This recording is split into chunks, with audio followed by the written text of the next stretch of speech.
হবে না।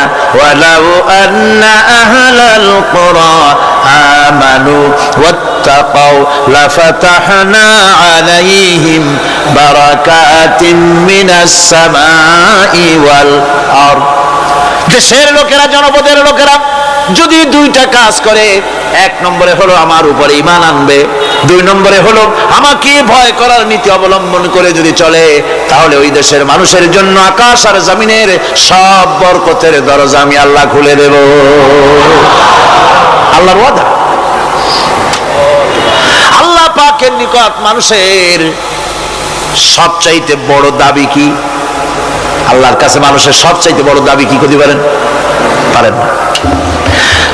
আল্লাহ পাকের কাছে মানুষের শ্রেষ্ঠ দাবিটা আল্লাহ নিজেই শিখাই দিয়েছেন। আমার কাছে দাবি কর, ইহদিনাস সিরাতাল মুস্তাকিম। আয় আল্লাহ, একটা সোজা, একটা সরল রাস্তা আমারে দাও, একটা সহজ পথ আমারে দাও। এই কথা সূরা ফাতিহা দাবি করার পর আল্লাহ রাব্বুল আলামিন এই অভিনন্দনের জবাবে, 7টা বাক্যের অভিনন্দনের জবাবে আল্লাহ রাব্বুল আলামিন 30 পারা কোরআন শরীফ নাজিল করে দিলেন। সূরা ফাতিহার এই সওয়ালের জবাবে আল্লাহ পাক বললেন, ওয়া আনি'বুদুনি হাযা সিরাতুম মুস্তাকিম। সোজা রাস্তা চাও, আমার গোলামি করো, ইবাদত করো। সব জায়গায় ইবাদত, গোলামি করাই লাগবে। আমার কাছে সোজা রাস্তা চাও, সোজা রাস্তা হলো আমার গোলামি করা। কার গোলামি? বেহেশতে যেতে চান? আমি আস্তে জিজ্ঞাসা বলে আপনারও আস্তে জবাব দিলেন। বেহেশতে যেতে চান? সুবহানাল্লাহ। এমন কোন মানুষ আছে নাকি যে বেহেশতে যেতে চায় না? মত করে যাইতে চায়। সবাই, আমরা সবাই বেহেশতের আশা করি, ঠিক কিনা? আল্লাহ রাব্বুল আলামিন বলেন, বেহেশতে যদি যেতে চাও তাহলেও ইবাদত করা লাগবে, ইবাদত ছাড়া জান্নাতে যাওয়া যাবে না। ফাদখুলি ফি ইবাদি ওয়াদখুলি জান্নাতি। সর্বপ্রথম আমার বান্দার মধ্যে দাখিল হয়ে যা, আমার গোলামির মধ্যে দাখিল হওয়া, আমার গোলাম হয়, এরপরে আমার জান্নাতে চলে যা। আগে গোলাম হবি, তারপরে কোথায় যাবি?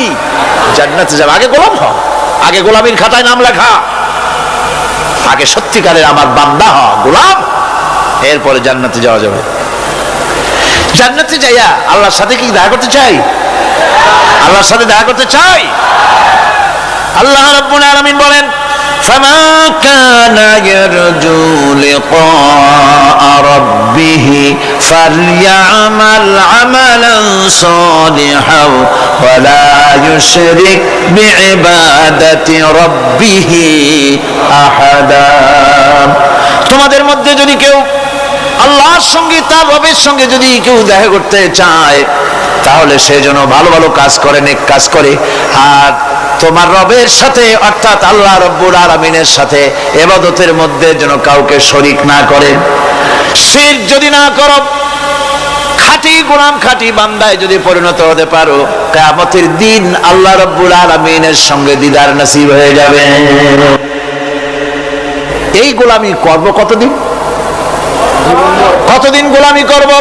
এই প্রশ্নের জবাবে আল্লাহ রাব্বুল আলামিন কোরআনে কারীমের মধ্যে জবাব দিয়ে দিয়েছেন, ওয়াবুদ রাব্বাকা হাত্তা ইয়াতিয়াকাল ইয়াকিন।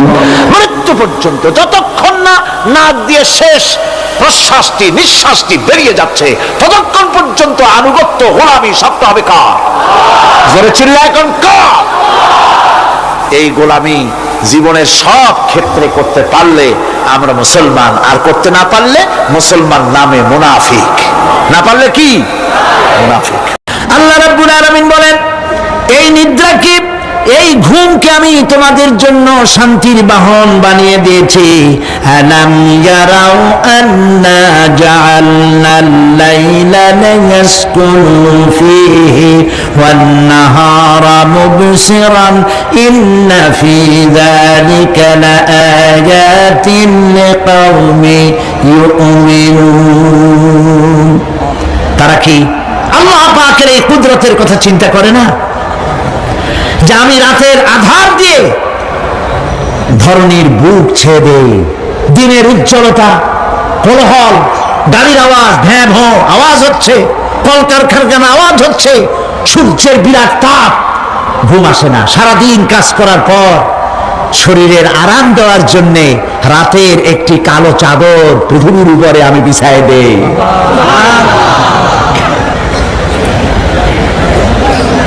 আর মানুষ আরাম গ্রহণ করে, শুধু মানুষ না, সব প্রাণী আরাম গ্রহণ করে। সুবহানাল্লাহ।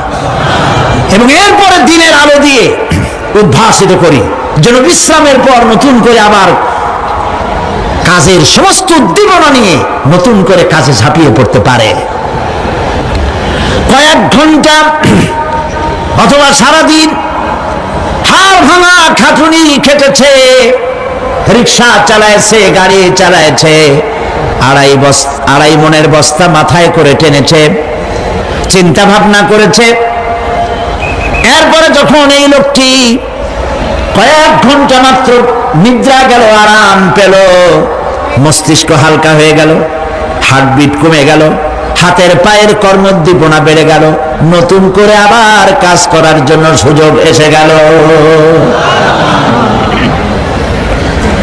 দুনিয়ার মানুষকে কর্মক্ষম রাখার জন্য আল্লাহ পাক ঘুমকে বানিয়েছেন নিয়ামত। সুবহানাল্লাহ বলে। ومن آياته منامكم بالليل والنهار وابتغاء من فضله।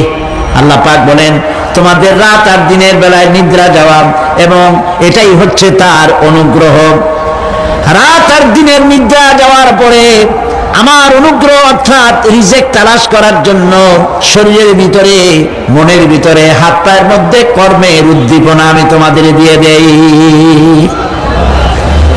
মহাবিজ্ঞানী আল্লাহ রাব্বুল আলামিনের এই বিশাল কুদরত এবং দয়া, যে মানুষকে তিনি ক্লান্তি দূর করার জন্য তিনি ঘুম দিয়েছেন, আলহামদুলিল্লাহ বলি। অনেক মানুষ আছে ঘুমাইতে পারে না,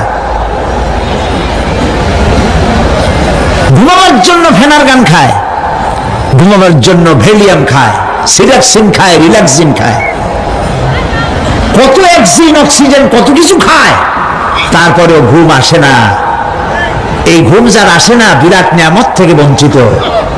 ঘুম একটি নিয়ামত, আলহামদুলিল্লাহ বলি, আলহামদুলিল্লাহ বলি।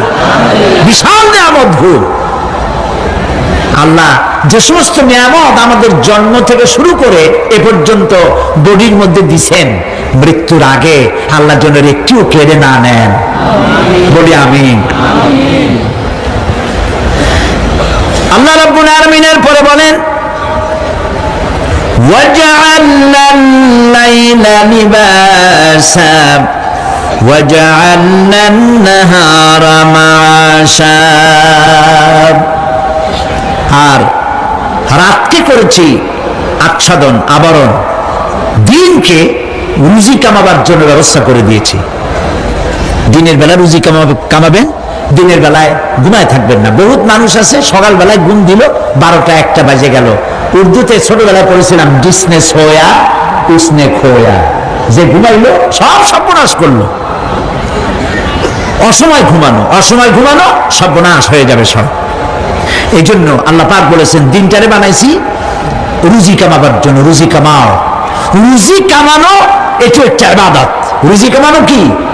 হালাল রুজি কামাবেন, ইবাদত।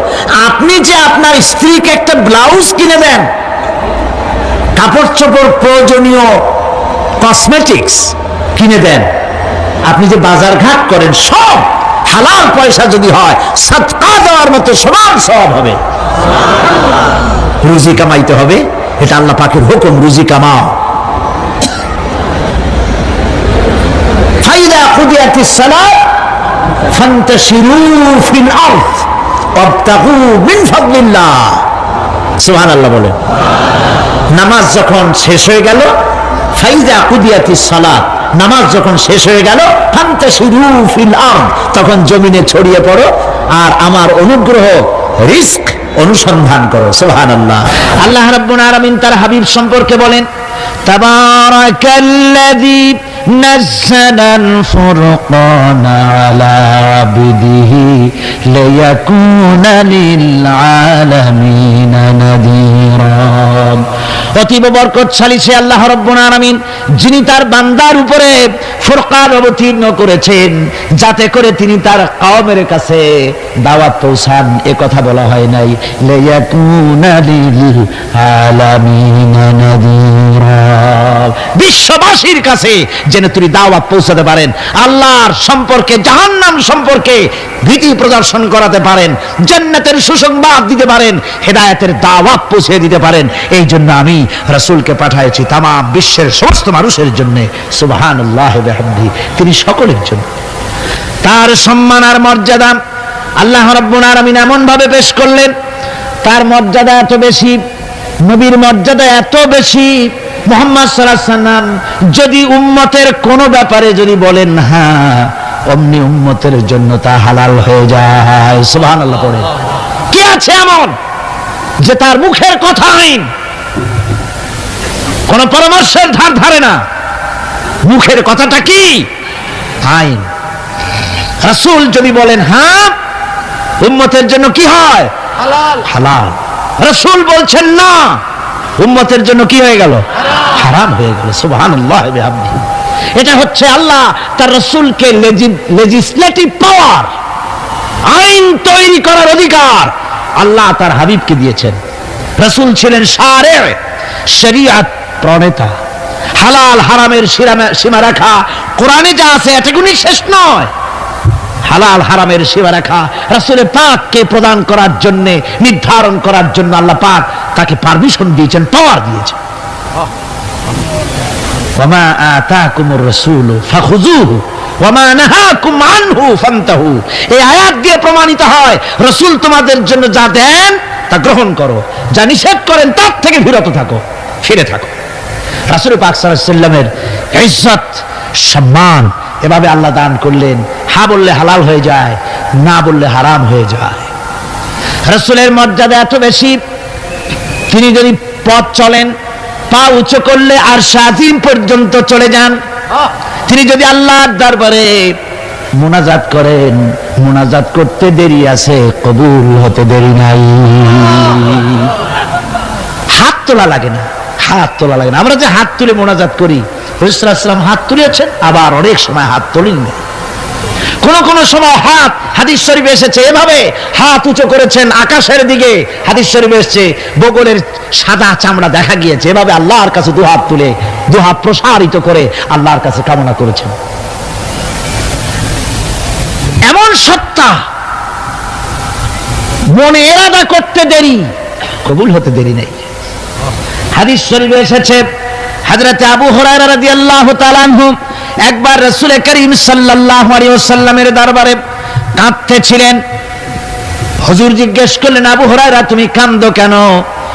হুজুর হযরত আবু হুরায়রা বলেন, হুজুর আমার মা আমাকে মেরেছে, আমি সেই জন্য কাঁদতেছি। হুজুর বলেন, মা তোমাকে মারলো কেন? কোনো বেয়াদবি করেছো নাকি? তিনি বললেন, না কোনো বেয়াদবি করি নাই, তবে মারলো কেন? হযরত আবু হুরায়রা বলেন, হুজুর আমার মা হচ্ছেন মুশরিকা, আমার মা কাফের। আমি অনেক রাত হয়েছিল বাড়ি ফিরতে, আমার মা জিজ্ঞেস করলো এত রাত কোথায় ছিলি? আমি বললাম, মা তাম পৃথিবী যে কদম মোবারক চুমতে পারলে নিজেকে ধন্য মনে করে, আমি সেই রাসূলের দরবারে ছিলাম, আসতে দেরি হয়ে গেছে। ইয়া রাসূলুল্লাহ, আপনার নাম শোনা মাত্র আমার মায়ের গায়ে আগুন জ্বলে গেল, সহ্য করতে না পেরে আমাকে মায়ের আরম্ভ করে দিল। বলল, আবু হুরায়রা হয় আমার বাড়ি ছাড়বি, না হয় মুহাম্মদ সাল্লাল্লাহু আলাইহি ওয়াসাল্লামের ঘর ছাড়বি, কোনটা করবি কর। আমি বললাম, মা তোমার গায়ে যত শক্তি আছে সমস্ত শক্তি দিয়ে তুমি আমাকে প্রহার করো, আমি তামাম তোমার বাড়িটা শুদ্ধা তামাম দুনিয়া ছেড়ে দিতে পারি, কিন্তু রাসূল পাক সাল্লাল্লাহু আলাইহি ওয়াসাল্লামের কদম মোবারক ছাড়তে পারি না। ভাইরা আমার, হযরতে আবু হুরায়রা কাঁদতেছেন। আল্লাহর নবী বলেন, তুমি কাঁদো কেন? তোমার মা তোমাকে মেরেছেন, আমি এখানে কি করব? এখানে তো আমি কোনো দখল আন্দাজ করতে পারি না, আমি কি করতে পারি? এখানে ইন্টারফেয়ার তো আমি করতে পারি না, মা তোমারে মেরেছে। হযরত আবু হুরায়রা বলেন, ইয়া রাসূলুল্লাহ, মায়ের বিরুদ্ধে কোনো নালিশ করার জন্য আপনার কাছে আমি আসি নাই, বলে কেন এসেছো? হযরত আবু হুরায়রা বলেন, হুজুর এসেছি এই জন্যে, আমি জানি আপনি যদি আল্লাহর দরবারে কোনো ব্যাপারে দোয়া করেন আল্লাহ রাব্বুল আলামিন তা মঞ্জুর করে নেন। আপনি মেহেরবানি করে আমার মায়ের হেদায়েতের জন্য আল্লাহর কাছে দোয়া করুন। হুজুর সাল্লাল্লাহু আলাইহি ওয়াসাল্লাম দুহাত উঁচু করলেন, বললেন, আল্লাহুম্মা ইহদি উম্মা আবি হুরায়রা, আয় আল্লাহ আবু হুরায়রার মাকে তুমি হেদায়েত নসিব করে দাও। এই দোয়া রাসূল করতেছেন, হুজুরকে দোয়ার মধ্যে ফেলে রেখে আবু হুরায়রা দৌড় আরম্ভ করেছে বাড়ির দিকে। পেছন থেকে কয়েকজন সাহাবী তারা দৌড়ে গেল। আবু হুরায়রা দৌড়ায় কেন? এত ভদ্র মানুষ, কোন সময় কারোর সাথে রাগারাগি করে না, দৌড়ায় কেন? নিশ্চয়ই কোনো বিপদ বুঝি হয়ে গিয়েছে, পিছন থেকে জামা টেনে ধরেছে। কি হয়েছে, দৌড়াও কেন? হযরত আবু হুরায়রা বলেন, আমার জামা ছেড়ে দাও, আমাকে দৌড়াতে দাও। আমি দৌড়াইয়া বাড়ি পৌঁছে গিয়ে দেখতে চাই আমি আগে দৌড়ে বাড়িতে গেলাম না নবীজির দোয়া আমার আগে আমার বাড়ি পৌঁছে গেল। কোনটা হলো আমি সেটা দেখতে চাই। হযরত আবু হুরায়রা দৌড়াতে দৌড়াতে ঘরের কাছে গিয়ে নক করেছে। ভিতর থেকে আওয়াজ এলো, কে? কিছুক্ষণ পর মা আমার বেরোলেন, মাথার চুল দিয়া পানি পড়তেছে, বুড়া মানুষ। মা আমার কাছে এসে বলল, বাবা তোমাকে মারার পর আমি বড় অনুতপ্ত হয়েছি, মনে মনে অনুশোচনা করেছি, আরে আমার ছেলে তো কোনো খারাপ জায়গায় যায় নাই, কোনো খারাপ মানুষের কাছে যায় নাই, মারলাম কেন? বড় অনুতপ্ত হয়ে গেছি আমি। এই অনুশোচনা করে আমি এইমাত্র গোসল করেছি, আমাকে নিয়ে চলো তুমি বিশ্ব নবী রাসূলুল্লাহর দরবারে। আমার ভাইরা, রাসূল পাক সাল্লাল্লাহু আলাইহি ওয়াসাল্লাম আল্লাহর নবী এমন এক মহান সত্তা ছিলেন যে তিনি দোয়া আল্লাহর দরবারে হাত উঁচু করতে দেরি আছে, কিন্তু দোয়া কবুল হতে দেরি নাই। হিজরত করে মদিনায় এসেছেন, নামাজ পড়তে দিল চায়, কাবা শরীফের দিকে ফিরে যদি নামাজ পড়তে পারতাম দিলটা বড় ভালো লাগতো, কিন্তু হাত উঁচু করে মোনাজাত করতেছেন না, আল্লাহর কাছে বলতেছেন না যে আল্লাহ তুমি আমার কিবলাটা বাইতুল মুকাদ্দাস থেকে ফিরাইয়া মক্কা শরীফে বাইতুল্লাহর দিকে ফিরাই দাও। মুখেও বলতেছেন না, মনেও না, শুধু আকাশের দিকে বারবার তাকাচ্ছেন, মোনাজাত করেন নাই। মনে মনে আশা পোষণ করতেছেন যদি এমন একটা ওহী নাযিল হয়ে যেত।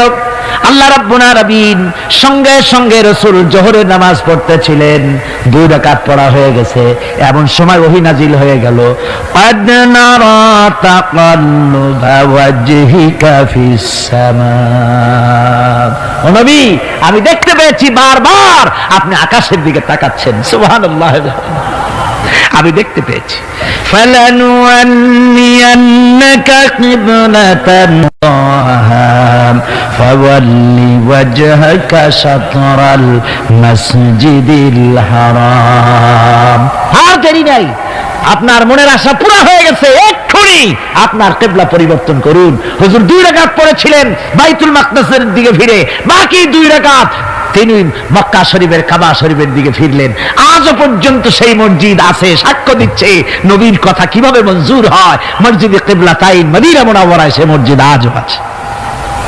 ভাইরা আমার, রাসূল পাক সাল্লাল্লাহু আলাইহি ওয়াসাল্লাম এত বড় মর্যাদা সম্পন্ন ব্যক্তিত্ব, মহান ব্যক্তিত্বের উম্মতের মধ্যে আল্লাহ আমাদের শামিল করেছেন।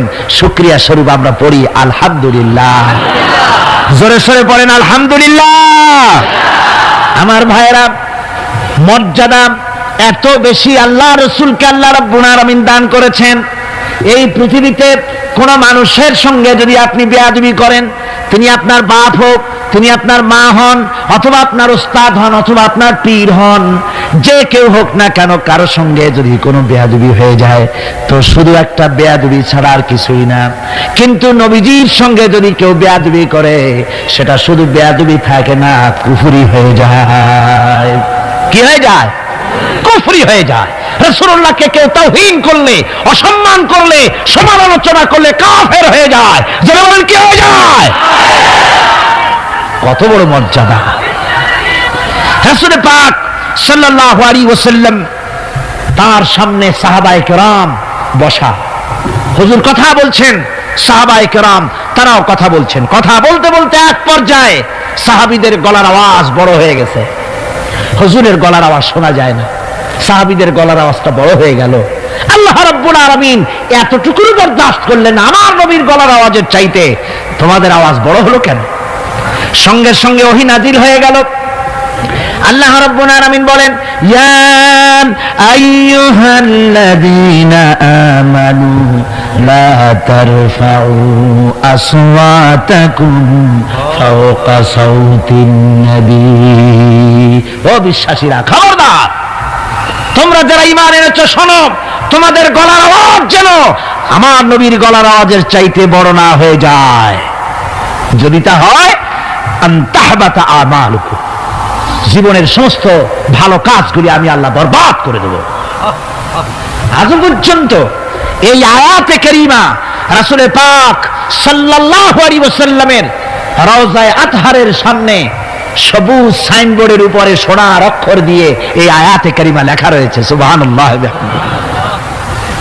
সর্বকালের, সর্বযুগের সর্বশ্রেষ্ঠ মহামানব, সর্বশ্রেষ্ঠ বিশ্বনবী, আল্লাহর পরে যার মর্যাদা, তিনি হচ্ছেন মুহাম্মদ রাসূলুল্লাহ সাল্লাল্লাহু আলাইহি ওয়াসাল্লাম। তার অনুসরণ করা ইবাদত, তার অনুসরণ করা কি? আর তার নাফরমানি করা কুফরি। আল্লাহ রাব্বুল আলামিন বলেন, নবী আপনি বলুন, কুল ইন কুনতুম তুহিব্বুনাল্লাহ ফাত্তাবিউনি ইউহিব্বুকুমুল্লাহ ওয়া ইয়াগফির লাকুম যুনুবাকুম ওয়াল্লাহু গফুরুর রহিম। নবী বলুন, তোমরা যদি আল্লাহকে ভালোবাসো, মুমিনদেরকে শোনানো হচ্ছে, শোনো, তোমরা যদি আল্লাহকে ভালোবাসো, ফাত্তাবিউনি, ও নবী আপনি বলে দেন যে তাহলে আমার অনুসরণ করো। কার অনুসরণ? নবীর। কার অনুসরণ? নবীর অনুসরণ। আল্লাহকে যদি ভালোবাসো, এ দাবি যদি সত্য হয়, আমার অনুসরণ করো। আর আমার অনুসরণ যদি করো, আল্লাহ পাক বলেন, নবী শোনায় দেন, আপনার অনুসরণ যারা করবে আল্লাহ তাদেরকে ভালোবাসবেন। আর শুধুই ভালোবাসবেন না, তামাম জিন্দেগির সকল গুনাহ খাতা রব্বুল আলামিন মাফ করে দিবেন। জীবনের সব গুনাহ মাফ হয়ে যাবে যদি হুজুরের অনুসরণ করা যায়। বিশ্বকবি, কবি সম্রাট আল্লামা ইকবাল রাহমাতুল্লাহ আলাইহি বলেছেন, কি মোহাম্মদ সে वफा तूने तू हम तेरे हैं, ये जहां चीज ही क्या लोहो कलम तेरे हैं। মুহাম্মদ সাল্লাল্লাহু আলাইহি ওয়াসাল্লামের সঙ্গে মুহাব্বত জুড়ে দাও, আকাশ আর জমিন তো দূরের কথা, লোহ কলম পর্যন্ত আমি আল্লাহ তোমার জন্য করে দেব। তুমি মুহাম্মদের হয়ে যাও সাল্লাল্লাহু আলাইহি ওয়াসাল্লাম, তার অনুসরণ করো, তার অনুকরণ করো জীবনের সব ক্ষেত্রে। ভাইরা আমার, তিনি হচ্ছেন আদর্শ। ভালো করে শুনুন, এই পৃথিবীতে কোন পীর সাহেব, কোন খাজা বাবা, কোন মাওলানা সাহেব, তার অন্ধ অনুকরণ করা যাবে না। যাবে চোখ বুঝে, চোখ বুঝে, বিনা প্রশ্নে, বিনা তর্কে যার অনুসরণ করতে হবে তিনি হচ্ছেন মুহাম্মদ রাসূলুল্লাহ সাল্লাল্লাহু আলাইহি ওয়াসাল্লাম। বিনা প্রশ্নে। কোন পীর সাহেব বললেন সকালবেলায় 10,000 বার আল্লাহু আল্লাহু করো, আল্লাহ আল্লাহ আস্তে হু জোরে, অথবা লা ইলাহা ইল্লাল্লাহ 500 বার জিকির করো, লা ইলাহা আস্তে ইল্লাল্লাহ জোরে। আর ইল্লাল্লাহ কোন কোন মুরিদরা তো এত জোরে করে তাতে কলব থাকলেও পারে গেলেও পারে। আপনি ওই পীর সাহেবের কথা মতো এই জিকির করবেন, আপনাকে দেখতে হবে রাসূল পাক সাল্লাল্লাহু আলাইহি ওয়াসাল্লাম এইরকম জিকির করেছেন কিনা। ঠিক কিনা বল? সাহাবায়ে কেরাম রিদওয়ানুল্লাহি তাআলা আলাইহিম আজমাইন তারা এরকম জিকির করেছেন কিনা। যদি রাসূল এরকম জিকির করে থাকেন, সাহাবায়ে কেরাম এরকম জিকির করে থাকেন, অবশ্যই সেই জিকির আমরা করব। ঠিক কিনা? অন্ধভাবে কাউকে গ্রহণ করব না। কেউ পাগড়ি বাঁধলো, পেছনটা 6 হাত লম্বা রাখলো, আমার পীর সাহেব, সেই জন্য আমি বুঝি আমিও 6 হাতের জায়গায় বরকতের জন্য 12 হাত একেবারে লম্বা করে টানতে টানতে আসবে রাস্তার উপর, এরকম করব না। জামাটা কেমন হবে, মোষটা কেমনে কাটবো, দাড়িটা কিভাবে রাখবো, টুপিটা কিভাবে লাগাবো, খানা কিভাবে খাবো, তারপরে কিভাবে কি করব আর না করব, সবটার মানদণ্ড হচ্ছেন কে? উসওয়ায়ে হাসানা। লাকাদ কানা লাকুম ফি রাসূলিল্লাহি উসওয়াতুন হাসানা। গ্রহণযোগ্য একমাত্র মহত্তম আদর্শ হচ্ছে তোমাদের রাসূল, তাকে দিয়ে গ্রহণ করতে হবে। পায়ের নখটা কেমনে কাটবে, মাথার চুলটা কেমনে কাটবে, আদর্শ হচ্ছেন মুহাম্মদ রাসূলুল্লাহ সাল্লাল্লাহু আলাইহি ওয়াসাল্লাম। ওই রাসূলের অনুকরণ করে কোন পীর সাহেব, কোন মাওলানা সাহেব যদি বলে, তাহলে তাকে অনুসরণ করা যাবে, তবে মিলায় দেখতে হবে যে কথা ঠিক আছে কিনা, উনি যা বলছেন, উনি যা করছেন ওইটা ঠিক আছে কিনা, তা না হলে ধোকায় পড়ে যেতে হবে। কি যে করতে হবে? ধোকায় পড়ে যেতে হবে। আজকাল তো নানান রকম বাইর হয়েছে, বুঝলেন না? নামের আগে সৃষ্টি লাগায় দেয়। ওই যে ঢাকার কাছে এক জায়গায় একটা সদরদ্দি সৃষ্টি হইল, তারপরে তাকে উঠায় দেওয়ার জন্য কত সংগ্রাম হলো, কত মানুষ মরলো। আপনার পত্রিকা পড়েন নাই? সে বলেছে রোজা না রাখলে চলবে, ইফতার আসরের সময় করলে হবে, আর রোজার দিন দুপুরের সময় চিড়ে চিড়ে খাইলে অসুবিধা নেই, বুঝলেন? যশোরে গেলাম, সেখানে শুনলাম সেই পাকিস্তান আমলে এক পীর নাকি আসছিল, এসে বলে গেছে, ভাই আসল পর্দা মনের পর্দা, এর থেকে বাইরের কোনো পর্দা না, লোক দেখা না পর্দাটা করে লাভ কি, আসল পর্দা মনের পর্দা। তারপরে মনে মনে নামাজ পড়ো, মনে মনে রোজা রাখো, মনে মনে হজ করো, যাকাত দাও, মনটা সাফ হয়ে গেলে তোমার আর কোনো অসুবিধা নাই। এই মনের পীর আসলো, আমি সেই এলাকায় গেলাম, যাইয়া শুনি এই রকমের কাম করছে। আমি বললাম, ওই লোকটা যদি আবার আসে আম গাছের সাথে বান্ধা ধুয়ে, তারপরে সে যখন বলবে যে আমার তো পেশাব পায়খানা করা লাগবে, আমারে ছাড়ো, তোমরা বলবা যে না ছাড়া যাবে না, মনে মনে যদি নামাজ পড়া যায় মনে মনে পেশাব পায়খানা করুন। যদি বলে আমার ক্ষুধা লাগছে অথবা পানি পান করবে, তৃষ্ণা লেগেছে, বলতে হবে মনে মনে যদি রোজা রাখা যায় তো মনে মনে খাওয়া দাওয়ার কামটা সারিয়ে নেন মেহরবানি করে। এই ধরনের কিছু সংখ্যক লোক বেরিয়েছে যাদেরকে লোকেরা সাহাবীদের চাইতে, নবীদের চাইতেও বড় মনে করে। আশ্চর্য কথা, বিভিন্ন জায়গায় এ ধরনের পীর হয়, তাদের আবার নওরোজ অনুষ্ঠান হয়, তাদের জন্ম দিবসে তাদেরকে গোসল করানো হয়, সেই গোসলের পানি আবার মুরিদেরা খায়। জোরে কর নাউজুবিল্লাহ, জোরে কর নাউজুবিল্লাহ।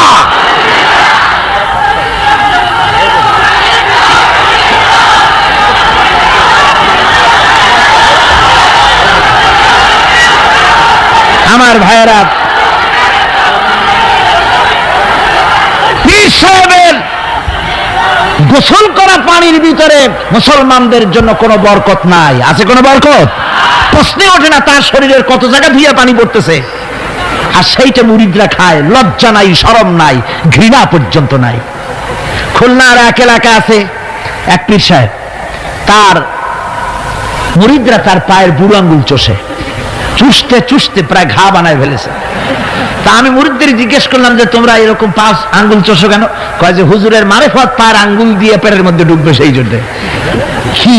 কি ধরনের খোরাফাত, কি বিদআত! রাসূল পাক সাল্লাল্লাহু আলাইহি ওয়াসাল্লাম যা করেন নাই, সাহাবায়ে কেরাম যা করেন নাই, সেগুলি চালু হয়ে গেছে সমাজে। এর থেকে বাঁচতে হবে, আপনাকে মনে রাখতে হবে, কলিজার মধ্যে ঈমান রাখতে হবে। কোন পীর সাহেব, কোন মাওলানা সাহেব ফু দিয়া আমার ভাগ্য ভালো বানায় দেবে অথবা আমাকে ভাগ্য নষ্ট করে দিবে, আমি আল্লাহর কসম তো বিশ্বাস করি না। আমার ভাগ্য,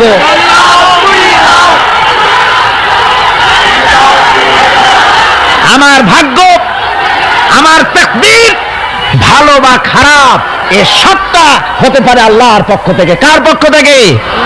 জোরে বলেন, কার পক্ষ থেকে? আল্লাহর পক্ষ থেকে হতে পারে। সুতরাং আজকে আমাদের দেশে বহুত নকল পেরিয়ে গেছে। পীর মুরিদি একসময় খুব ভালো ছিল, কিন্তু যে জিনিস যত ভালো তার নকল বেরোয় তত তাড়াতাড়ি।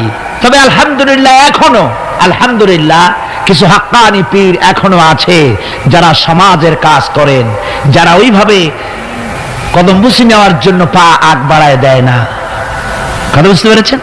মানুষকে সর্বনাশ করে না, বরং তাদের ইলম আছে, ইলমের দ্বারা মানুষের কাছে হেদায়েতের কথা শোনায়, সমাজ গঠনমূলক কাজ করে, আল্লাহর কোরআন প্রচার করে। এ ধরনের লোক আছে, তবে এদের সংখ্যা কম। ঠিক কিনা? কম, এদের সংখ্যা কম। এরা বিভিন্ন জায়গায় মাজার তৈরি করেছে, মাজারাত তৈরি করেছে। একটা দুইটা মাজার না, বহুত মাজার, গাড়ি বাস সব থামাইয়া তারপরে তাদের কাছ থেকে, মানুষের কাছ থেকে পয়সা কালেকশন করা হয়। ঠিক কিনা? এই যে পয়সা কালেকশন করা হলো, আমি জিজ্ঞেস করি এই টাকাগুলো যে কালেকশন করা হলো, দেওয়া হলো, এই টাকা দিয়ে কবরে যে শোয়া আছে, ওই টাকা দিয়ে তিনি কি কোনো ফায়দা পান? টাকা দরকার কার? জীবিত মানুষের না মরা মানুষের? তো কমন সেন্স নাই কেন মুসলমানের? যিনি ইন্তেকাল করেছেন, মাটির মধ্যে শুয়ে আছেন, তারে টাকা দেই কেন? উনি কি এই কমলার সিজনে কমলা কিনে খাবেন? তো টাকাটা কেন দেওয়া হয়? এই আপনার টাকা দিয়া এই মাজারকে যারা পাহারা দেয়, তারা অনেক বড় লোক হয়ে গেছে, ঠিক কিনা? আবার অনেক মাজার আছে যে মাজারে কেডা শোয়া তা মাজারের পাহারাদারও জানে না। এরকম আমি নিজেও দেখেছি। জিজ্ঞেস করেছি যে কবর কার, কত তা তো জানি না। একজন আল্লাহর মাহবুব বান্দা শুয়ে আছে এখানে। কে সেই মাহবুব বান্দা?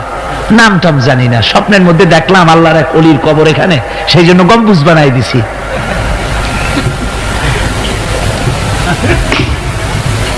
একটা রিসালার মধ্যে দেখেছি, একটা রিসালার মধ্যে লেখা হয়েছে যে একজন পীর সাহেবের এক মুরিদ ছিল। তো পীর সাহেবের বাড়িতে এক মাজার আছে, সেই মাজারকে কেন্দ্র করে প্রতি বছর ওরস হয়। মুরিদ সে গরিব মানুষ, ব্যবসা বাণিজ্য করে খায়। তারপরে তার একটা গাধা ছিল, সেই গাধার উপরে সওয়ার হয়ে বাজার ঘাট করতো, মালপত্র আনা নেওয়া করে ওই দিয়ে তার জীবিকা নির্বাহ হতো। একদিন তার গাধাটা মারা গেল।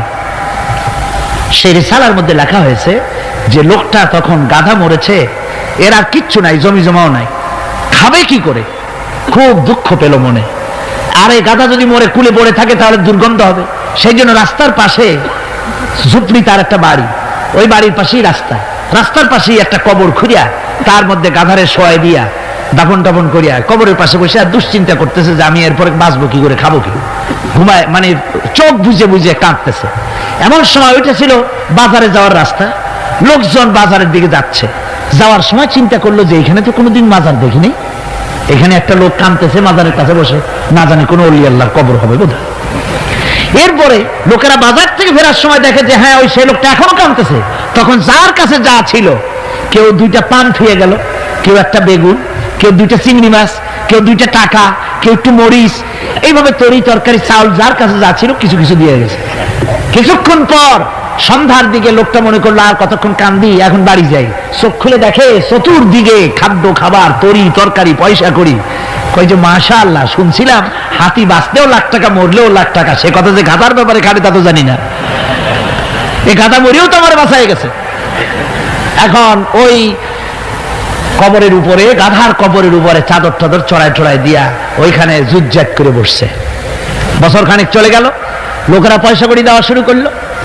এরপরে সেখানে সে ইট পাটকেল জোগাড় করলো, একটা বিল্ডিং তৈরি করলো, সামনে সাইনবোর্ড লাগাই দিল হযরত গেদা শাহ রহমাতুল্লাহ আলাইহির মাজার। মানুষ প্রতি বছর ওর সেখানে জমা হচ্ছে, টাকার অভাব নাই। এখন এই লোক যার মুরিদ, সেই পীর সাহেবের কাছে অন্যরা এসে কয় হুজুর আপনার মাজারের আর বরকত কি, আপনার মুরিদের মাজারের কাছে মানুষ ভরা, টাকার অভাব নাই। পীর সাহেব কৌতূহল হলো যে ও আবার একটা মাজার পাইল কই। তারপরে একদিন ওই মুরিদকে ডেকে বললো, বাবা সত্যি কথাটা আমারে কও, এই মাজার কার? মুরিদ কয় যে হুজুর আপনি আমার ওস্তাদ, আপনার কাছেই সব শিখছি, কিন্তু এই কথা কাউকে বলবেন না। বলল না, বল না কি হয়েছে, মাজারটা কার? বললো যে হুজুর যে গাধাটা নিয়ে ব্যবসা করতাম, ওই গাধাটা মরে গেল, তারে কবরে দিয়ে টিয়া এরপরে পরে এই ঘটনা হয়েছে। পীর সাহেব কয় আমি আরো চিন্তা করছিলাম যে না জানি কোনো সত্যি কোনো পীর সাহেব মাজার, অসুবিধা হয় নাই, তোমার ওখানে যেটার কবর ওইটার মায়ের কবর হলো আমার বাড়িতে। মানে ওই বাচ্চা গাধাটা পীর সাহেব দিয়েছিল তারে। আমার ভাইরা আপনারা আশ্চর্য হবেন, বাংলাদেশে এরকম বহুত মাজার আছে, সে মাজারের কোনো ঠিকানা নাই, কার মাজার তারও কোনো খোঁজ খবর নাই। মানুষকে শোষণ করে টাকা পয়সা লুণ্ঠন করা হতেছে। মাজার একটা হলে তার উপরে চাদর দেওয়া লাগবে, আগরবাতি দিতে হবে, মোমবাতি দিতে হবে, গোলাপ পানি ছিটাতে হবে। কোথায় পেয়েছেন? কোন হাদিসে পেয়েছেন? মাজারে যদি চাদর দিতে হতো, রাসূল পাক সাল্লাল্লাহু আলাইহি ওয়াসাল্লামের কবরের উপরে লোকেরা সুতার চাদর দিত না, নিজের কলিজা বার করে কলিজা দিয়ে চাদর বিছায় দিত হুজুরের মাজারের উপরে। জান্নাতুল বাকিতে গিয়ে দেখুন, জান্নাতুল বাকিতে শহাদায়ে উহুদ আছে, সেখানে সাহাবায়ে কেরাম আছে, আজওয়াজে মুতাহহারাত আছে, বানাতে রাসূল, ইবনে রাসূল, আহলে বাইত সেখানে শুয়ে আছেন। হযরত ওসমান রাদিয়াল্লাহু তাআলা আনহুর মতো লোক সেখানে ঘুমিয়ে আছেন। রাইসুল মুফাসসিরিন হযরত ইবনে মাসউদ রাদিয়াল্লাহু তাআলা আনহু সেখানে ঘুমিয়ে আছেন। হযরত ইবনে আব্বাসের উনি ওখানে, ওনার কবর হচ্ছে গিয়ে তায়েফে। এ ধরনের ইতিহাসের মধ্যে এসছে জান্নাতুল বাকির মধ্যে কমসে কম 10,000 সাহাবায়ে কেরামদের মাজার আছে। সুবহানাল্লাহ। যায় দেখেন তো জান্নাতুল বাকিতে একটা চাদর আছে নাকি? যারা হজ করতে গেছেন কোন চাদর দেখেছেন? আগরবাতি আছে, মোমবাতি আছে, গোলাপ পানি আছে। সুতরাং এই বিদআত থেকে বাঁচতে হবে মুসলমানদেরকে। মুসলমানদের সাথে সম্পর্ক মসজিদে, মুসলমানদের সাথে সম্পর্ক কিসের? অবশ্যই মাজারের সাথে সম্পর্ক নয়। মাজারের সাথে সম্পর্ক শুধু এতটুকুন, আল্লাহর ওলিদের মাজারকে ঘেরাও দিয়ে সুন্দর করে রাখুন, যাতে করে অপবিত্র না হয়। লোকেরা কেউ যদি আসে জিয়ারত করার সুযোগ পায়, শিরক বিদআত থেকে মুক্ত হয়ে এতটুকুন করা যেতে পারে। কিন্তু বিশাল আকারের গম্বুজ করে লাইট জ্বালাতে হবে, আগরবাতি মোমবাতি দিতে হবে, এটা সম্পূর্ণ বিদআত। এক শ্রেণীর লোকেরা এগুলি করে ব্যবসা করতেছে। সেই জন্য বলছি যে আমাদের ইত্তেবা করতে হবে রাসূলের। কার ইত্তেবা করতে হবে? যা রাসূল করেন নাই, যা সাহাবায়ে কেরাম করেন নাই, তা আমরা করতে পারি না। এই জন্য আমার মুসলমান ভাইয়েরা, আল্লাহর প্রতি ঈমান, রাসূলের প্রতি ঈমান। ঈমানের অর্থ হলো আল্লাহর নবীর যে কথাগুলি তিনি বলে গিয়েছেন তার ওসওয়াকে ধরে রাখা, রাসূলের আদর্শ দিয়ে পায়ের নখকাটা থেকে শুরু করে মাথার চুল পর্যন্ত গ্রহণ করতে হবে। নবী মুহাম্মদ রাসূলুল্লাহ সাল্লাল্লাহু আলাইহি ওয়াসাল্লামের তিনি যেভাবে যা করেছেন তার উল্টাপাল্টা একটাও করা যাবে না, সব করতে হবে কার কথা মতো? রাসূল পাক সাল্লাল্লাহু আলাইহি ওয়াসাল্লামের কথা মতো। রাসূলের প্রতি ঈমান এর অর্থ হলো তিনি হচ্ছেন আইনদাতা। তিনি আইন ও বিধান দিয়েছেন আল্লাহর পক্ষ থেকে। আইন ও বিধান কার পক্ষ থেকে দিয়েছেন? আল্লাহর পক্ষ থেকে। তিনি যে বিচার করেছেন সেই বিচারক হিসাবে তাকে গ্রহণ করতে হবে। তিনি যে বিধান দিয়েছেন সেটাই মানতে হবে। তিনি শাসক ছিলেন, তিনি রাষ্ট্রপতি ছিলেন, তিনি সব ছিলেন, সকলের জন্য তিনি আদর্শ। তিনি যুবকের আদর্শ, তিনি নানার আদর্শ, তিনি স্বামীর আদর্শ, তিনি পিতার আদর্শ, তিনি রাষ্ট্রপতির আদর্শ, তিনি সেনাপতির আদর্শ, তিনি শ্রমিকের আদর্শ, তিনি সকলেরই আদর্শ। ঠিক কিনা কন? সকলের আদর্শ। রাসূলের ফয়সালা প্রত্যেকটি উম্মতকে মানতে হবে। একবার একজন মুসলমান আর একজন ইহুদি রাসূলের কাছে গিয়ে উপস্থিত হলেন। ইহুদি গিয়ে নালিশ করলো হুজুরের কাছে মুসলমানের বিরুদ্ধে। হুজুর সাল্লাল্লাহু আলাইহি ওয়াসাল্লাম সে নালিশ শুনে তিনি ফয়সালা দিলেন ইহুদির পক্ষে। মুসলমান ব্যক্তি অসন্তুষ্ট হয়ে গেল।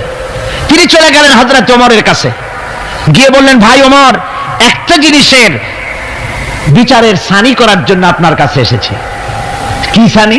বলে যে মুহাম্মদ সাল্লাল্লাহু আলাইহি ওয়াসাল্লামের কাছে গিয়েছিলাম, তিনি এই বিচারটা করলেন, আমি মুসলমান, নামাজ পড়ি, চাঁদা দিই, জিহাদে যাই, আর আমার পক্ষে রায় না দিয়ে রায় দিলেন তিনি ইহুদির পক্ষে। আপনি মেহেরবানি করে বিচারের সানিটা করে দেন। হযরত ওমর বলছেন, অবশ্যই আমি সানি করব, বসো। হযরত ওমর ঘরে চলে গেলেন। ঘরের ভিতর থেকে একটা তরবারি নিয়ে এলেন। তরবারিকে খাপ মুক্ত করে তিনি বললেন, আল্লাহর বান্দা, যে ব্যক্তি মুহাম্মদ রাসূলুল্লাহ সাল্লাল্লাহু আলাইহি ওয়াসাল্লামের ফয়সালা করে দেওয়ার পর তার ফয়সালার সানি করতে আসে, ওর সানিটা, ওর ফয়সালাটা এরকম করে করে দিতে হয়। তরবারি দিয়ে আঘাত দিলেন, লোকটি দুই টুকরা হয়ে পড়ে গেল। আমার বন্ধুগণ, সারা এলাকায় সারা পড়ে গেল, মুসলমান, হযরতে ওমর মুসলমান হত্যা করেছেন। তার ওই নিহত ব্যক্তির আত্মীয় স্বজনরা দিয়ত দাবি করতে এলো। আল্লাহ রাসূলের কাছে আল্লাহ পাক জানিয়ে দিলেন যে এই লোক হযরত ওমর কোন মুসলমান হত্যা করেনি, হযরত ওমর যাকে হত্যা করেছে সে ব্যক্তি মুনাফিক। সে ব্যক্তি কি? মুনাফিক। অর্থাৎ হে রাসূল, আপনি ফয়সালা দেওয়ার পর সেই ফয়সালা যে মানে না, দ্বিধাদ্বন্দ্বে ভোগে, ওই ফয়সালা গ্রহণ করতে রাজি হয় না, সে মুমিন নয়, মুসলমান হিসেবে দাবি করতে পারে না, তার জমিনে বেঁচে থাকার অধিকারও সে হারিয়ে ফেলে। আমার মুসলমান ভাইরা, আল্লাহ রাব্বুল আলামিন আমাদের জন্য এভাবে করে তিনি আমাদের রাসূল পাক সাল্লাল্লাহু আলাইহি ওয়াসাল্লামকে দিয়েছেন, ওসওয়া করে দিয়েছেন। তার ইতাআত করা, তার আনুগত্য করা দুনিয়াবাসীদের জন্য ফরজ করে দেওয়া হয়েছে। আল্লাহ রাব্বুল আলামিন বলেন, ওমা আরসালনা মির রাসূলিন ইল্লা লিইউতা বিইذনিল্লাহ। আমি যে রাসূল পাঠিয়েছি তাদের আনুগত্য করতে আমি বাধ্য করে দিয়েছি। তাদের আনুগত্য শুধু এই জন্যই করতে হবে লোকদেরকে, যেহেতু তারা নির্দেশ করেন আল্লাহর হুকুম অনুযায়ী। আল্লাহর নির্দেশ অনুযায়ী নবীদের আনুগত্য সকলেরই করা লাগবে। মান ইউতিউর রাসূল ফাকাদ আতা আল্লাহ। আল্লাহ পাক বলেন যে ব্যক্তি রাসূলের আনুগত্য করে সেজন্য আমি আল্লাহ রাব্বুল আলামিনের আনুগত্য করলো। জোরে বলেন সুবহানাল্লাহ। এরপরে আল্লাহ রাব্বুল আলামিন বলেছেন ইয়া আইয়ুহাল্লাযীনা আমানু আতিউল্লাহা ওয়া আতিউর রাসূল ওয়া লা তুবতিলু আমালাকুম। আল্লাহ পাক বলেন ও বিশ্বাসীরা তোমরা আনুগত্য করো আল্লাহর এবং আনুগত্য করো রাসূলের। কোন ব্যাপারে কোন তো আনুগত্য যে আল্লাহ করতে বললেন আল্লাহর এবং রাসূলের, কোন ব্যাপারে আনুগত্য? সমস্ত ব্যাপারে, জীবনের সকল অঙ্গনে আনুগত্য করতে হবে কার? কোরআনে কারীমের মধ্যে আল্লাহ পাক এই পৃথিবীর বুকে যারা আরামের টাটকা সুখগুলি আরামগুলি যারা বর্জন করে আল্লাহ রাব্বুল আলামিনকে বিশ্বাস করে যারা জীবন পরিচালনা করেছে, আল্লাহ পাক তাদের জন্য জান্নাত রেখেছেন এবং তাদের জন্য বলছেন সাবিকু ইলা মাগফিরাতিম মির রাব্বিকুম ওয়া জান্নাতিন আরদুহা কাআরদিস সামাই ওয়াল আরদ উইদ্দাত লিল্লাযীনা আমানু বিল্লাহি ওয়া রাসূলিহি। আল্লাহ পাক বলেন প্রতিযোগিতা করো আল্লাহর মাগফিরাত কামনার জন্য আর জান্নাতে যাওয়ার জন্য প্রতিযোগিতা করো, আল্লাহর রহমত পাওয়ার জন্য সৎ কাজের প্রতিযোগিতা করো, তাহলে আল্লাহ রাব্বুল আলামিন তোমাদেরকে ক্ষমা করবেন আর তোমাদের জন্য এমন জান্নাত দিবেন যেই জান্নাত আকাশের বিশালতার জমিনের বিশালতার মতো। এই বিরাট জান্নাত তোমাদেরকে দিবেন। এই জান্নাত চিরস্থায়ী সুখ এবং শান্তি জায়গা হবে। মাসালুল জান্নাতিল্লাতী উইদাল মুত্তাকুন ফিহা আনহারুম মিন মাইন গায়রি আসিলিন ওয়া আনহারুম মিন লাবানিন লাম ইয়াতাগায়্যার তা'আমুহু। আল্লাহ পাক বলছেন জান্নাত আল্লাহ পাক ওয়াদা করেছেন মুত্তাকিদের জন্য। আল্লাহ পাক জান্নাত দিবেন যে জান্নাতের ভেতরে রয়েছে মধুর প্রস্রবণ, রয়েছে দুধের প্রস্রবণ, রয়েছে সেখানে স্বচ্ছ পানীয় পানির প্রস্রবণ রয়েছে। এই সুন্দর জান্নাত ঝর্ণা ধারা আল্লাহ পাক সৃষ্টি করেছেন, বাগ বাগিচা দিয়ে ভরে রেখেছেন জান্নাত।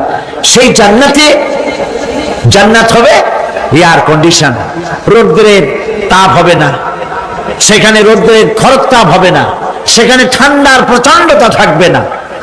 কিরকম হবে জায়গাটা? আল্লাহ পাক বলছেন মুত্তাকিনা আলাল আরাইকি লা ইয়ারাউনা ফিহা শামসান ওয়ালা জামহারিরা ওয়া দানিয়াতান আলাইহিম যিলালুহা ওয়া দুল্লিলাত কুতুফুহা তাদলিলা। আল্লাহ পাক এমন জান্নাত রেখেছেন, সেই আল্লাহ পাক সেই জান্নাতের ভিতরে জান্নাতীরা ঠেস লাগায়া মুখোমুখি অবস্থায় তারা সেখানে বসবে আর জান্নাতীদের মনের মধ্যে কোনো দুঃখ থাকবে না, পেরেশানি থাকবে না। পৃথিবীতে মানুষের দুঃখ থাকে, পেরেশানি থাকে, সেখানে কোনো দুঃখ আর পেরেশানি থাকবে না। সেই জায়গাটা হবে শীতাতপ নিয়ন্ত্রিত, না শীত না গরম, চির বসন্ত বিরাজ করবে। জান্নাতীরা সেখানে থাকবে। এই সুন্দর জান্নাত আল্লাহ পাক রেখেছেন মুত্তাকিদের জন্য। সুবহানাল্লাহ। কাফেরদের জন্য জান্নাত হবে, জাহান্নাম হবে চিরকাল। খালিদিনা ফিহা আবাদান, চিরকাল কাফেরেরা জাহান্নামে থাকবে। সর্বশেষ যে ব্যক্তি জাহান্নাম থেকে মুক্তি লাভ করবে তাকে আল্লাহ পাক বলবেন, ফেরেশতাদেরকে বলবেন, আমার ফেরেশতারা আমার এই বান্দাকে জান্নাত এবং জাহান্নামের মাঝখানে রেখে দাও। জান্নাত এবং জাহান্নামের মাঝখানে লোকটি যখন থাকার জায়গা পাবে সে জান্নাতের দিকে তাকায়া দেখবে আর কাঁদতে থাকবে। আল্লাহ পাক জিজ্ঞেস করবেন, বান্দারে যুগের পর যুগ ধরে জাহান্নামে কেঁদেছো, আমি রব্বুল আলামিন জাহান্নাম মাফ করে দিয়া জান্নাত জাহান্নামের মাঝখানে রেখে দিয়েছি, আযাব থেকে তো বেঁচে গেছো, এখন কাঁদো কেন? লোকটি বলবে রব্বুল আলামিন কান্দি এই কারণে, জাহান্নাম থেকে মাফ করেছো, তোমার শুকরিয়া আদায় করি। জান্নাত তো আমার কপালে নাই, কিসমতে নাই, কিন্তু জান্নাত আমি এখান থেকে দেখতে পাচ্ছি, জান্নাতের সুঘ্রাণ আমার নাকে আসতেছে, কপালে নাই যাওয়ার। আমি কাঁদি এই জন্য, তুমি যদি মেহেরবানি করে আমাকে জান্নাতের দরজার কাছে একটু দাঁড় করায় দিতা, প্রাণ ভরে তোমার জান্নাতের দৃশ্যটা একটু দেখতাম। আল্লাহ পাক তার আরজি পূরণ করবেন, বলবেন যাও, ফেরেশতাদের বলবেন এর জান্নাতের দরজার কাছে দাঁড় করায় দাও। জান্নাতের দরজার কাছে দাঁড়িয়ে লোকটি আবার কান্না শুরু করবে। আল্লাহ পাক প্রশ্ন করবেন, এবার কান্দো কেন? লোকটি বলবে রব্বুল আলামিন কান্দি এই কারণে, জান্নাতের এই দরজায় দাঁড়ায়া জান্নাতের অফুরন্ত নেয়ামত কিছুই ভালো করে দেখা যায় না, শুধু অল্প জায়গা দেখি। যদি তুমি আমারে দয়া করে জান্নাতের মাঝখানে দাঁড় করায় দিতা, চতুর্দিকে তাকায়া তাকায়া দেখা কলিজারে ঠান্ডা বানাইতাম। তবে আমি ওয়াদা করি, জান্নাতের কোনো নাজ নেয়ামত, কোনো ফল আমি খাবো না, ধরবো না, সইব না। একটুখানি মেহেরবানি করে মাঝখানে দাঁড় করাইয়া দাও, জানলারে ঠান্ডা করি। আল্লাহ রাব্বুল আলামিন ফেরেশতাদের বলবেন, আমার এই বান্দারে জান্নাতের মাঝখানে দাঁড় করাইয়া দে। আল্লাহর নবী বলেন, জান্নাতের মাঝখানে দাঁড়িয়ে লোকটি আগের চাইতে আরো জোরে চিৎকার মেরে কাঁদতে থাকবে। আল্লাহ পাক বলবেন, বান্দারে কি হলো তোর? দরজার কাছে আসতে চাইছিলে, আইনা দিলাম। আবার এবার মাঝখানে আসতে চাইছো, তাও এনে দিয়েছি। আবার কান্দো কেন? লোকটি বলবে রব্বুল আলামিন এবার কান্দি এই জন্যে, তুমি যখন দয়া করে একটিবার জান্নাতের মাঝখানে এনে আমাকে দাঁড় করায় দিয়েছো, তুমি রহমান রহিম গফুরুর রহিম, এই জান্নাত থেকে আবার আর বাইর করে দিও না। আল্লাহ রাব্বুল আলামিন বলবেন, ও আমার বান্দারে, আমার এই জান্নাত তোর খুব পছন্দ হয়েছে নাকি? লোকটি বলবে রব্বুল আলামিন কলিজা ঠান্ডা হয়ে গেছে, ভাবতেও পারি না এই জান্নাত এত সুন্দর। আল্লাহ পাক বলবেন, বান্দারে এরকম একটি নয়, দুইটা নয়, তোর জন্য আমি 10টা জান্নাত এরকম রিজার্ভ করে রাখছি। সুবহানাল্লাহ। আল্লাহ পাককে ভয় করে পৃথিবীর সমস্ত পাপ থেকে যারা নিজেকে রক্ষা করবে, আল্লাহ তাদের জন্য এই জান্নাত রেখে দিয়েছেন। সুবহানাল্লাহ। সেই জান্নাতের রিসিপশন আপনারা আন্দাজ করতে পারবেন না, রিসিপশন কারে কয়। কি এর প্রধানমন্ত্রী আর প্রেসিডেন্ট, 4-5টা পুলিশ আর আর্মি আসে একটা ফাঁক করে সেলুট মারলো, বাস শেষ হয়ে গেল, এরকম না। জান্নাতীদেরকে রিসিপশন দেওয়া হবে। জান্নাতীরা যখন আল্লাহর হুকুমে জান্নাতের দিকে যেতে লাগবে, আর যখন জান্নাতের কাছে চলে যাবে, আল্লাহ রাব্বুল আলামিন শোনায় দিচ্ছেন, হাত্তা ইযা জাউহা ফুতিহাত আবওয়াবুহা ওয়া ক্বালা লাহুম খাজানাতুহা সালামুন আলাইকুম তিবতুম ফাদখুলুহা খালিদিন। সুবহানাল্লাহ। জান্নাতীরা যখন জান্নাতে প্রবেশ করার দরজার মুখোমুখি হবে, দ্বার রক্ষীগণ তখন বলবে, সালামুন আলাইকুম, আল্লাহর শান্তি তোমাদের উপরে বর্ষিত হোক। সুবহানাল্লাহ। দুনিয়ার টাটকা সুখগুলি 2 পা দিয়ে ছেলে দিয়েছো, টাটকা সুখগুলি গ্রহণ করো নাই, হারাম খাও নাই, আল্লাহর দ্বীন কায়েমের জন্য রক্ত দিয়েছো, জীবন দিয়েছো, কষ্ট করেছো, আল্লাহকে ভয় করেছো। আমাদের সালাম গ্রহণ করো, জান্নাতের মধ্যে ঢুকে যাও চিরকালের জন্য। সুবহানাল্লাহ। আর বাইরে হওয়া লাগবে না, চিরকাল এই জান্নাতের মধ্যে তোমরা বসবাস করতে পারবে, আল্লাহ রাব্বুল আলামিনের ফেরেশতারা বলে দিবেন। জান্নাতের মধ্যে আল্লাহ পাক হুরদের সঙ্গে জান্নাতীদের বিয়ের ব্যবস্থা করে দিবেন। কোরআনে কারিমে আল্লাহ পাক বলেন, মুত্তাকিইনা আলা সুরুজিম মাসফুফাতিন ওয়া যাওয়াজনাহুম বিহুরিন ঈন। সামনাসামনি ভাবে সাজানো সারি সারি আসন সমূহের উপর তারা ঠেস লাগায় বসে থাকবে, আর আল্লাহ রাব্বুল আলামিন হুরদের সাথে জান্নাতীদের বিয়ের ব্যবস্থা করে দিবেন। যেসব হুরের সঙ্গে বিয়ে হবে তাদের আল্লাহ পাক বিবরণ দিচ্ছেন কি রকম হবে তারা। লাম ইয়াতমিসহুন্না ইনসুন ওয়ালা জান, এর পূর্বে জিন এবং ইনসান এদেরকে কেউ স্পর্শ করে নাই। কিরকম তারা? কাআন্নাহুন্নাল ইয়াকুতু ওয়াল মারজান, যেমন ঝিনুকের ভিতরে মণিমুক্তা থাকে এইভাবে আল্লাহ পাক তাদেরকে পবিত্র করে রেখে দিয়েছেন। আমার প্রিয় ভাইরা, আল্লাহ রাব্বুল আলামিন কোরআনে কারীমের ভিতরে বলেছেন ফাবিআইয়ি আলা'i রাব্বিকুমা তুকাযযিবান। জান্নাত দান করে আল্লাহ পাক এবার জান্নাতীদেরকে সম্বোধন করে বলবেন, ইয়া ইবাদি লা খাউফুন আলাইকুমুল ইয়াওমা ওয়ালা আনতুম তাহজানুন। হে আমার বান্দারা, লা খাউফুন আলাইকুমুল ইয়াওম, আজ আর কোনো ভয় নাই। সুবহানাল্লাহ, সুবহানাল্লাহ। আজ আর কোনো ভয় নাই, কোনো চিন্তাও নাই, আরামে এই জান্নাতের মধ্যে বসবাস করো। এরপরে আল্লাহ পাক জিজ্ঞেস করবেন, ও আমার জান্নাতীরা, আমি যেসব ওয়াদা করছিলাম আমার ওয়াদা মোতাবেক সমস্ত নিয়ামত পেয়েছো? তারা বলবে হ্যাঁ পেয়েছি, সব নিয়ামত আপনার ওয়াদা মোতাবেক সব পেয়েছি। আল্লাহ রাব্বুল আলামিন বলবেন সব পাও নাই, ওয়ানাদাইনা মাজিদ, আমার কাছে আরো বেশি আছে। সুবহানাল্লাহ, আমার কাছে আরো বেশি আছে। জান্নাতীরা বুঝবে না সে আরো বেশিটা কি, এর থেকে আর বেশি কি।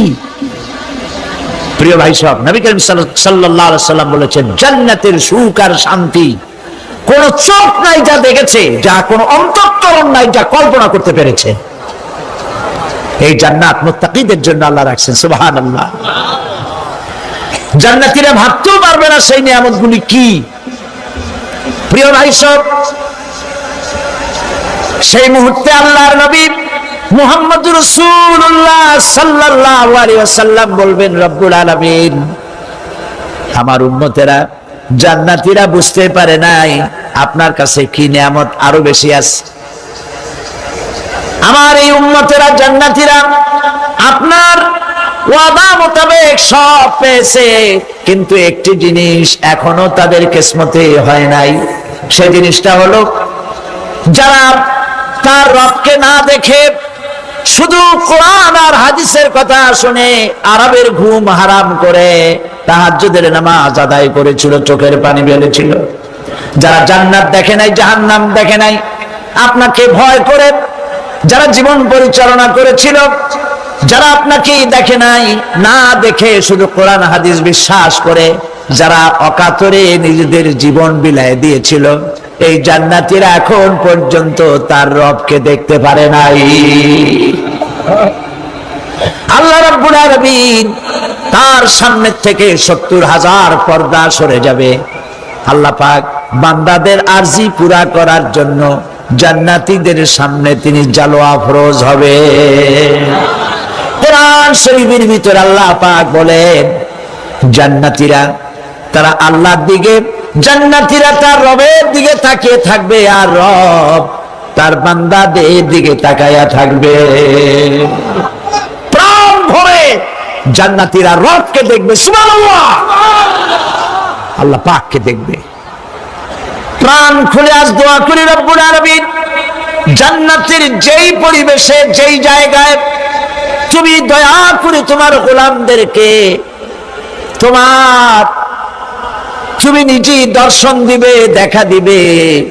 মুনিব গো, ও আমাদের রব, আজ এই বিশাল জনসমুদ্র নিয়ে তোমার দরবারে আবেগ ভরা কণ্ঠে বলি, যে অনুষ্ঠানটি তুমি এমন মুবারক অনুষ্ঠান করবে যেখানে তুমি জান্নাতীদেরকে দেখা দিবে, ওই জান্নাতের কোনো একটি ওই অনুষ্ঠানের কোন একটি কোনায় কানায় আমাদেরকেও দাঁড় করাইয়া দেখান তো।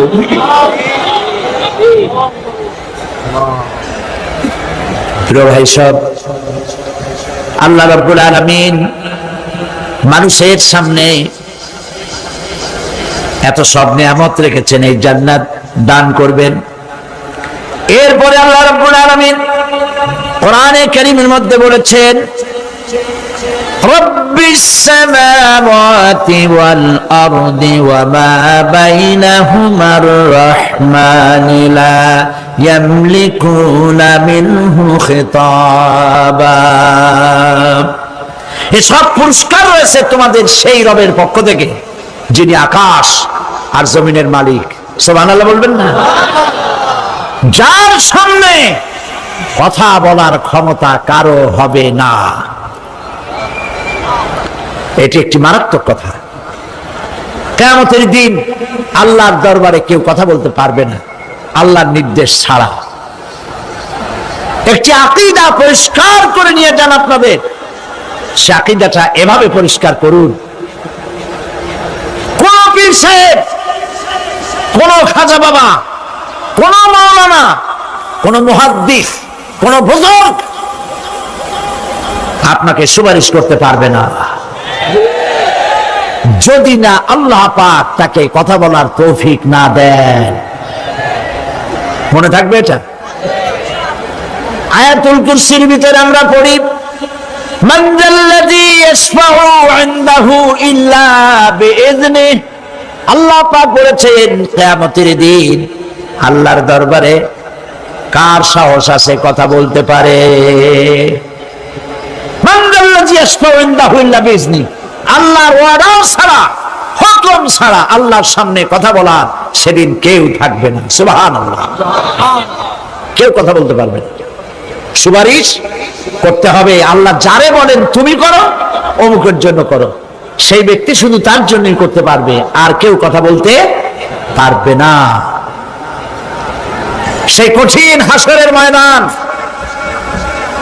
যেদিন শুধুমাত্র আল্লাহ পাক কথা বলবেন, আর যারে বলতে বলবেন সেই কেবলমাত্র বলতে পারবে।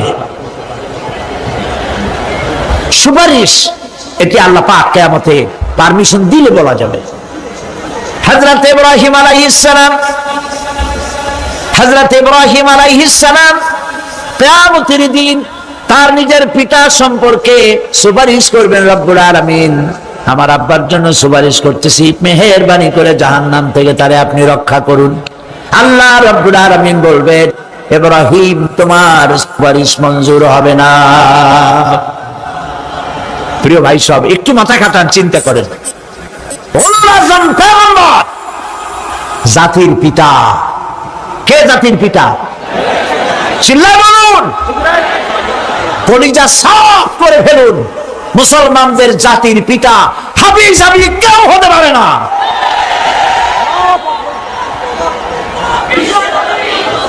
মিল্লাতা আবিকুম ইব্রাহিম। ইব্রাহিম আলাইহিস সালাম এই মিল্লাতের পিতা। সুবহানাল্লাহ। হযরত ইব্রাহিম আলাইহিস সালাম কিয়ামতের দিন বলবেন, আল্লাহ আমার আব্বার জন্য সুপারিশ করছি। আল্লাহ পাক বলবেন মঞ্জুর হবে না। আসর তোমার পিতা হতে পারে, কিন্তু আমার খলিলকে আগুনে ফেলার জন্য নমরুদকে সে সহযোগিতা করেছে, আমি তোমার পিতাকে ক্ষমা করব না। নবী করিম সাল্লাল্লাহু আলাইহি সাল্লামকে সাহাবায়ে কেরাম জিজ্ঞেস করেছেন, হে রাসূল, আপনার আব্বা এবং আম্মার অবস্থা কি হবে? নবী করিম সাল্লাল্লাহু আলাইহি সাল্লাম কেঁদে ফেলেছেন, সাফ বলেছেন, আমি তাদের কোনো উপকারে আসব না। আল্লাহু আকবার। আপনি মনে করছেন নাকি যে ইয়া নবী সালাম আলাইকা বলি অমনি নবী সুপারিশ পাবেন? এত সহজ। কতগুলো রসগোল্লা খাইলেন আর বড় একটা মিছিল করলেন আর অমনি চলে যাবেন? পৃথিবীর সব মানুষ, সাহাবায়ে কেরাম বাদ দেন, পৃথিবীর সমস্ত মানুষ একত্রিত হয়ে আবু তালেব রাসূলুল্লাহকে যে ভালোবেসেছেন, ওর 1000 ভাগের 1 ভাগও সারা দুনিয়ার মানুষ রাসূলুল্লাহকে ভালোবাসতে পারবে? পারবে? নিজের ছেলে আলীকে, আলী রাদিয়াল্লাহু তাআলা আনহুকে আলাদায় বিছানায় শোয়াইয়া ছোট্ট মানুষ হযরত আলী আলাদা জায়গায় রাখিয়া মুহাম্মদুর রাসূলুল্লাহ সাল্লাল্লাহু আলাইহি সাল্লাম এতিম মানুষ তারে কলিজার সাথে বুকের মধ্যে আশ্রয় দিয়ে আগলে রেখেছেন বুক পরে। সেই আবু তালেব মৃত্যুর সময় নবী করিম সাল্লাল্লাহু আলাইহি সাল্লাম বলেছিলেন, চাচা একটি বার আমার কানে তাওহীদের কালেমা শোনায় দেন। আবু তালেব তার কিসমতে ছিল না কালেমা। মরে যাওয়ার পর একজন সাহাবী বলেছিলেন, ইয়া রাসূলুল্লাহ, মৃত্যুর সময় আবু তালেবের মুখ আমি নড়তে দেখেছি, তিনি কালেমা পড়েছেন সম্ভবত। রাসূলুল্লাহ সাহেব বলেছেন, আমি শুনি নাই। এত ভালোবাসার পরেও হাদিস শরীফে এসেছে আবু তালেব জাহান্নামে যাবে। কোথায় যাবে? জাহান্নামে। সবচাইতে কম আযাব হবে কার? আবু তালেবের। কম আযাবটা কি? হাদিস শরীফে এসেছে কম আযাব হলো জাহান্নামের আগুন দিয়ে এক জোড়া জুতা তৈরি করে আবু তালেবের পায়ে পরিয়ে দেওয়া হবে। সেই জাহান্নামের আগুনের তৈরি করা জুতার তাপে আবু তালেবের মাথার ঘিলুগুলো টকবক করে বউ পড়তে লাগবে। এত ভালোবেসে যদি কিয়ামতে উপায় না হয়, আপনি ইয়া নবী সালাম আলাইকা, ইয়া রাসূল সালাম আলাইকা আর কতগুলো জিলাপি খাইলেন, বড় একটা মিছিল করলেন। প্রিয় ভাই সব, এইসব বেদাত ছাড়ুন, এগুলি সুস্পষ্ট বিদআত। রাসূলুল্লাহকে ভালোবাসবেন, সাহাবীরা যেভাবে ভালোবেসেছেন ওইভাবে ভালোবাসবেন। আল্লাহ রাব্বুল আলামিন বলেন, যালিকাল ইয়াউমুল হক ফামান শাআ আত্তাখাযা ইলা রাব্বিহি মাআবা। এই দিনটি অবশ্যই আসবে, সেদিনটি নিশ্চিতভাবে আসবে। আর এখন যার ইচ্ছা সে তার রবের দিকে অগ্রসর হোক। ইন্না আনজারনাকুম আযাবান করিবান ইয়াওমা ইয়ানজুরুল মার'উ মা কদ্দামাত ইয়াদাহু ওয়া ইয়াকুলুল কাফিরু ইয়া লাইতানি কুনতু তুরাবা। ইন্না আনজারনাকুম আযাবান করিবা, খুব নিকটবর্তী একটি আযাব সম্পর্কে আমি তোমাদেরকে সতর্ক করে দিলাম। কে বলতেছেন? আল্লাহ পাক। লক্ষ্য করুন আল্লাহ কি বলছেন, খুব নিকটবর্তী একটি কঠিন শাস্তি আযাব অর্থাৎ কিয়ামত, এ সম্পর্কে আমি তোমাদেরকে সতর্ক করে দিলাম। ইয়াউমা ইয়ানজুরুল মার'উ মা কদ্দামাত ইয়াদা, সেদিন প্রত্যেকটি লোক যা সে পাঠিয়ে দিয়েছিল এখানে, অর্থাৎ যা করেছিল সেগুলি সে দেখতে পাবে। আর তখন ওয়ায়াকুলুল কাফিরু ইয়া লাইতানি কুনতু তুরাবা। সেই কিয়ামতের ময়দানে অবস্থা দেখে কাফেররা বলবে, আহারে মানুষ না হইয়া যদি মাটি হইয়া যেতাম, যদি মাটি হতাম, যদি মানুষ না হয়ে না জন্মাতাম, আজ এই হাসরের ময়দানে এইখানে এই বিচারের মুখোমুখি হতাম না, মাটি হইলে বরং অনেক ভালো হতো। এই পৃথিবীতে আমরা এসেছি, চলে যাব, যাওয়ার আগে এই কোরআন একটি বিশাল জনগোষ্ঠী এমন বানাতে চেয়েছে যে জনগোষ্ঠী এই কোরআন দিয়ে একটি বিশাল সমাজ গড়বে, রাষ্ট্র গড়বে, এমন রাষ্ট্র গড়বে যেই রাষ্ট্রে দুঃখ থাকবে না, অশান্তি থাকবে না, যেখানে সুখ থাকবে, সমৃদ্ধি থাকবে, আর কিয়ামতের দিন আল্লাহর জান্নাতে তারা চলে যাবে। তেমন একটি সমাজকে আমরা চাই। সবাই বলেন, সেরকম একটি সমাজকে আমরা চাই। প্রিয় ভাই সব, কিয়ামতের দিন আমরা যেতে চাই জান্নাতে। কোথায় যেতে চাই বলেন? জোরে বলেন। এই জান্নাতে যাওয়ার জন্য দুইটা কাজ করতে হবে। কয়টা কাজ? আল্লাহ রাব্বুল আলামিন বলেন, ফামান কানা ইয়ারজু লিকাআ রাব্বিহি ফালইয়ামাল আমালান সালিহান ওয়া লা ইউশরিক বিইবাদাতি রাব্বিহি আহাদা। আল্লাহ পাক বলেন, যে বা যারা আমার সঙ্গে দেখা করতে চায় কিয়ামতে, দুইটা কাজ করা লাগবে। বলেন কয়টা কাজ? একটা হলো নেক আমল। কি আমল বলেন? নেক আমল। নেক আমল কারে বলে? নেক আমল করতে হলে আবার দুইটা শর্ত লাগে। এক নম্বরে কাজটা করতে হবে আল্লাহরে খুশি করার জন্য। কারে খুশি করার জন্য? একটা মাদ্রাসা বানাইছি যাতে লোকেরা বলে যে বড় একটা মাদ্রাসা বানাইছে, এই জন্য মাদ্রাসা বানাবেন, মসজিদ বানাবেন, হসপিটাল বানাবেন, যা কিছু করেন নিয়ত হবে আল্লাহকে খুশি করা। নিয়ত হবে কারে খুশি করা? আল্লাহ পাককে খুশি করা। এই হলো নেক আমলের প্রথম শর্ত, কাজ হবে আল্লাহকে খুশি করার জন্য। দুই নম্বরে কাজটি হতে হবে সুন্নতে নববী সাল্লাল্লাহু আলাইহি ওয়াসাল্লামের উপরে। মনে থাকবে, দাড়ি রাখবো। কেন রাখবো? রাসূলের সুন্নাত। রাখবো কারে খুশি করার জন্য? আল্লাহ খুশি করার জন্য। রাখবো কার মতো? রবীন্দ্রনাথের মতো, কার্ল মার্কসের মতো, কবির মতো নয়। রাখতে হবে কার মতো? নবীর মতো। বুঝে নেন, কাজটা হতে হবে আল্লাহকে খুশি করার জন্য। দুই নম্বরে কাজটা হতে হবে সুন্নতে নববী সাল্লাল্লাহু আলাইহি ওয়াসাল্লামের উপরে হতে হবে। তাহলে এই হলো এক নম্বর। জান্নাতে যাওয়ার জন্য, আল্লাহর সাথে দেখা করার জন্য এক নম্বরের কাজ হলো নেক আমল। বলেন এক নম্বরের কাজ কি?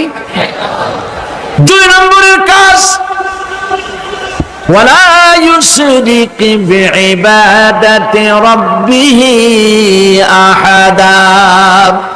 আল্লাহ রাব্বুল আলামিনের ইবাদতের সাথে কাউকে শরীক স্থাপন করা যাবে না। ربنا ظلمنا أنفسنا وإن لم تغفر لنا وترحمنا لنكونن من الخاسرين ربنا لا تزغ قلوبنا بعد إذ هديتنا وهب لنا من لدنك رحمة إنك أنت الوهاب أي الله تعالى হাজার হাজার মুসলমান নরনারী ঠান্ডাকে উপেক্ষা করে তোমার দ্বীনের কথা শোনার জন্য, কোরআনে কারীমের কথা শোনার জন্য এই মাঠে এসে হাজির হয়েছে। আল্লাহ তুমি দয়া করে মেহেরবানি করে আলোচনার সওয়াবটুকু হুজুরে পুরনূর সাল্লাল্লাহু আলাইহি ওয়াসাল্লামের রূহ মুবারকে পৌঁছে দাও। রব্বুল আলামিন, আমাদের মধ্য থেকে যাদের মা বাপ দুনিয়া থেকে জনমের মতো বিদায় হয়ে গেছে, আল্লাহ কবরে যদি আযাব থাকে দয়া করে আযাব মাফ করে দাও। আল্লাহ আমাদের মা বাপের উপরে তোমার রহমত নাজিল করো। রব্বিরহামহুমা কামা রাব্বায়ানি সগীরা। রব্বিরহামহুমা কামা রাব্বায়ানি সগীরা। হে আল্লাহ রাব্বুল আলামিন, এই মাহফিলে যত লোক আছি আমরা, কার কোন ব্যাধি আছে, রোগ আছে, আমরা তুমি ভালো করে জানো। আমাদের প্রত্যেকের ব্যাধিকে তুমি শিফায়ে আজলা দান করে দাও। اللهم حبب إلينا الإيمان وزينه في قلوبنا وكره إلينا الكفر والفسوق والعصيان واجعلنا من الراشدين ربنا تقبل منا إنك أنت السميع العليم وتب علينا إنك أنت التواب الرحيم سبحان ربك رب العزة عما يصفون وسلام على المرسلين الحمد لله رب العالمين واجعل آخر كلمتنا عند الموت لا إله إلا الله محمد رسول الله